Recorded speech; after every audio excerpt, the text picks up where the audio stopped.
to view the curiosities of art and to survey the beauties of nature, their different politics of the men and the modes of life. The following little work proposes a new pursuit, that of examining the face of a country by the rules of picturesque beauty. Welcome to the Wye Tour, and welcome to Ross on Wye, the first stop of our reenactment this very weekend. We begin here at Ross on Wye, the Wye Tour, and end tomorrow evening at the Drill Hall, Chepstow. And we have the hope we perform the entire Wye Tour performance this evening at the Savoy Theatre in Monmouth, 7:30. Do come along if you'd like to experience the whole Wye Tour. Welcome. The Wye Tour owes its origins to the Reverend John Edgerton, rector of Ross on Wye in the 1740s. He entertained his friends by taking them down the river in a pleasure boat. The idea caught on, and by the 1770s, the commercial version was becoming established as a 2-day trip. Tourists were taken from Ross to Monmouth on the first day, and from Monmouth to Chepstow on the second. The boats had a protective awning and a table for sketching and for writing poetry or prose, and this was inspired by the scenery. An itinerary became established to take in important sites and viewpoints, with stopping places for picnics, and this was all provided as part of the package tour. The Wye had everything to inspire the romantic traveller: the scenery in all its variety, infernal industry and ruins of Tipton Abbey, castles on cliff tops, and the wonders of the Piercefield walks. In 1783, the book that was to become the essential companion was finally published. The Reverend William Gilpin's Observations on the River Wye, relative chiefly to picturesque beauty. Gilpin laid down rules for assessing the picturesque quality of the views encountered on the trip down the river. His extreme ideas were exposed to ridicule by some, but the search for the picturesque scene became an obsession for a growing number of people who followed faithfully in his footsteps. The Wye Tour can be seen as the first packaged tour, and the lower Wye Valley has been hailed as the birthplace of British tourism. Such was its importance. Rules of the picturesque. The most perfect river views are composed of 4 grand parts. The area, which is the river itself, the 2 side screens, which are the opposite sides, and the front screen, which points out the winding of the river. Scene 1, beginners please, the Wye Tour commences. Welcome to Ross on Wye.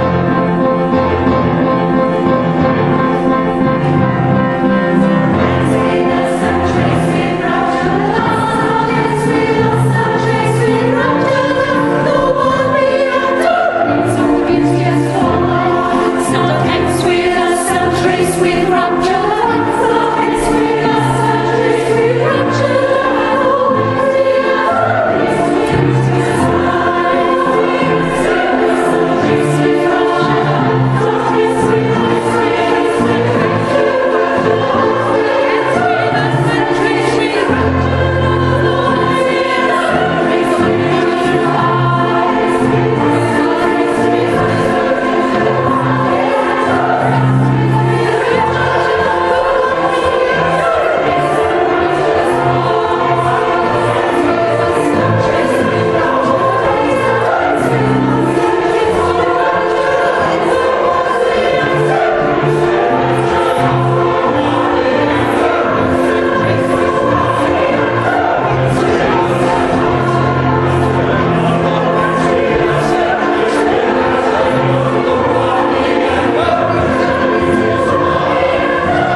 Fradna and Brecon passes through the middle of Herefordshire. It then becomes the second boundary between Monmouthshire and Gloucestershire and falls into the Severn just below Chepstow.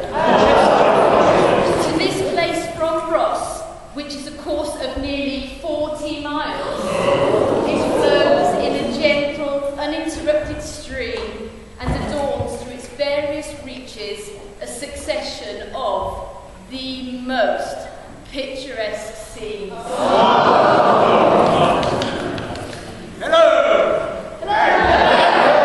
To Ross. Hooray! Reverend John Egerton, rector of Ross, educated, aristocratic, and well connected.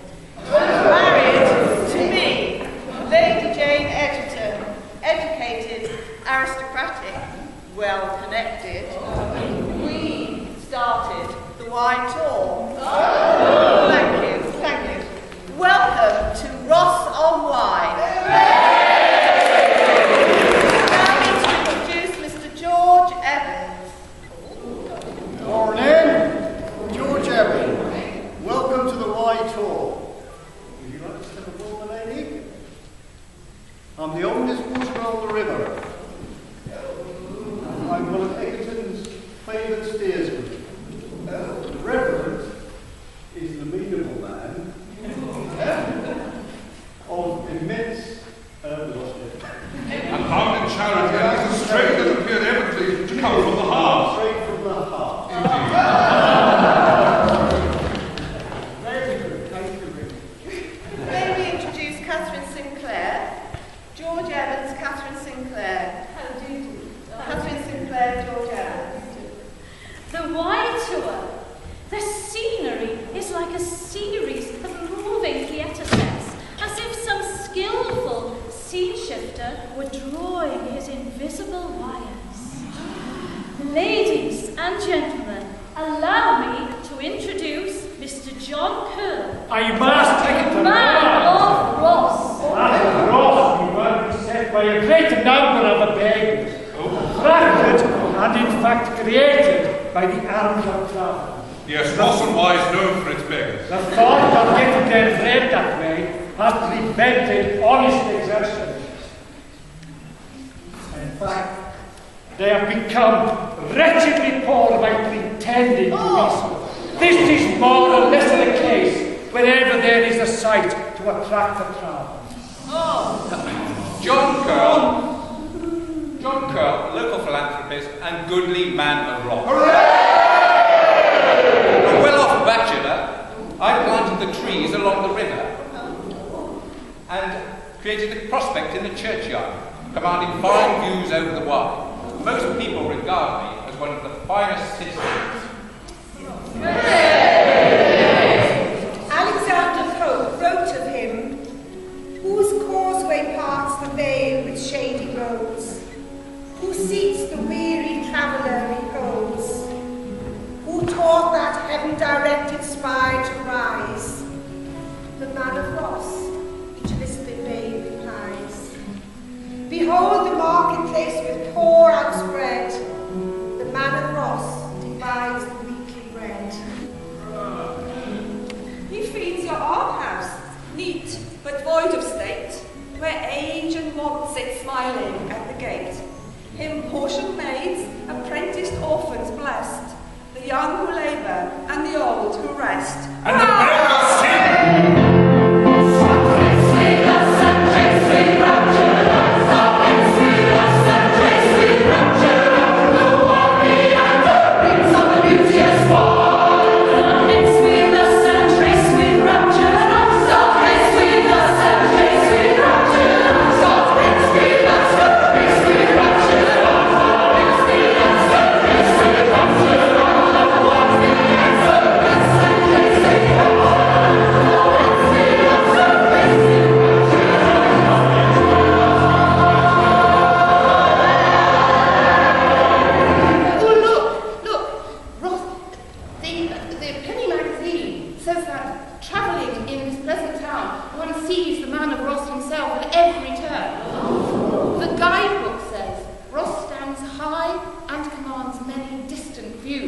but that from the churchyard is the most admired, and it is indeed very amusing. It consists of an easy sweep of the Wye and of an extensive country beyond, but it is not picturesque. Oh dear. Oh dear. Well, it is marked by no characteristic objects.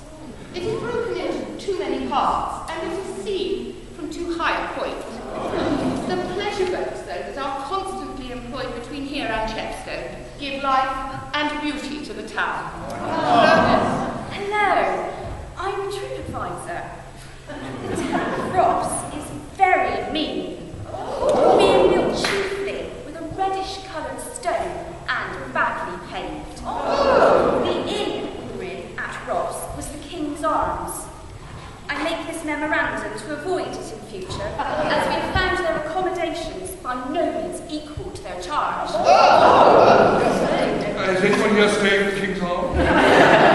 It's changed a lot in 200 years. There are other inns available in the town. While dinner was preparing, we walked to the churchyard, and in a little field at the front of it, there is an exquisite view commanding the whole of the River Wye, and the hilly country which bounds the vale along there, through which it passes. And some of the hills of Wales that surround Abergavenny are seen. We walked around the churchyard, which, though it did not answer the sanguine expectations we had formed of the scenery it commands from the hyperbolical descriptions we had read, still, it must be confessed to enjoy an extensive and sweetly varied landscape. Leaving Ross, we passed Wilton Castle, which did not appear sufficiently tempting as a picturesque object to induce us to stop at that point. We passed under a large old bridge, which, if united with other circumstances, might form a subject for a sketch, but it did not combine with the castle. Start hence with us, and trace with raptured eye the wild meandering of the beauteous Wye. To Goodrich Castle, everyone!